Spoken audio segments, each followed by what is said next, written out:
आपको ट्रेनिंग के समय पे 14,600 रुपये पर मंथ मिला करेंगे और कंप्लीशन ऑफ ट्रेनिंग के बाद आपको एमएसपी पे रखा जाएगा जो कि मिलिट्री सर्विसेज पे होती है, जिसका ग्रेड पे है 26,900।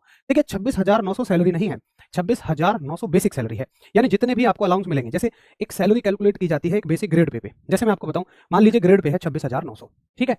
अब इसमें आपको बताया जा रहा है कि अदर अलाउंसेस क्या मिलेंगे। जैसे मान लो टीपीटी मिलेगा, मान लो 5,000 टीपीटी के मिल गए। टीपीटी होता है ट्रांसपोर्ट अलाउंसेस, आप अपने ट्रांसपोर्ट से जा रहे हैं, आ रहे हैं, ऑफिस के काम से कहीं जा रहे हैं, वो सारी चीजें।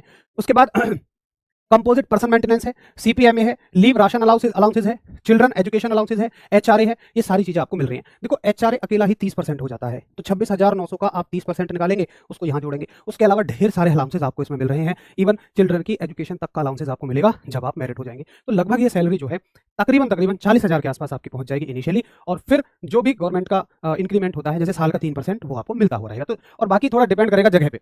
जैसे मान लीजिए सियाचिन ग्लेशियर में है तो वहाँ के अलाउंसेज थोड़े से ज्यादा होते हैं, तो लगभग 40 से 45 के आसपास इसकी सैलरी रहेगी। बाकी जो हमारे साथी अभी ट्रेनिंग पर हैं, या अभी तो खैर कंप्लीट किसी ने नहीं किया, ट्रेनिंग पर है, एक बार मैं उनसे कंफर्म करके जब उनकी ट्रेनिंग कंप्लीट हो जाएगी तो बीच में आपको जरूर बता दूंगा, या वो अपने सीनियर से पता करके एक बार बता देंगे। तो वो जानकारी तो समय समय पर मैं आपको देता रहूंगा। निश्चिंत रहिए, आप ही के परिवार से पढ़कर बहुत सारे साथी, बहुत सारे हमारे शेर सेवाएं दे रहे हैं भारतीय वायुसेना में, माँ भारती की सेवा में। ठीक, अच्छा जी, तो ये हो गया। उसके अलावा आपको पर्क्स मिलेंगे।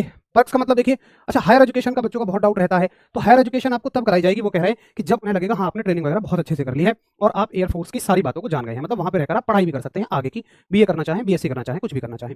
पर्क्स क्या होते हैं? राशन है, जैसे खाने का राशन हो गया, पहनने के कपड़े हो गए, मेडिकल फैसिलिटीज हो गई, रहना हो गया, सीएसडी फैसिलिटी हो गई, जिसको आप कैंटीन कहते हो, तो भाई कैंटीन कार्ड भी इसमें आपको मिल रहा है। उसके बाद आपको 60 डेज तो एनुअल लीव मिलेंगी, यानी कि 2 महीने की तो छुट्टियां हो गई, वार्षिक छुट्टियां, और 30 आपको कैजुअल मिलेंगी।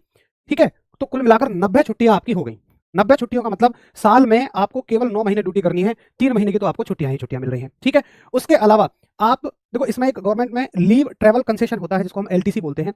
एलटीसी में क्या होता है कि जो कुछ अलग अलग डिपार्टमेंट के अलग अलग नियम होते हैं।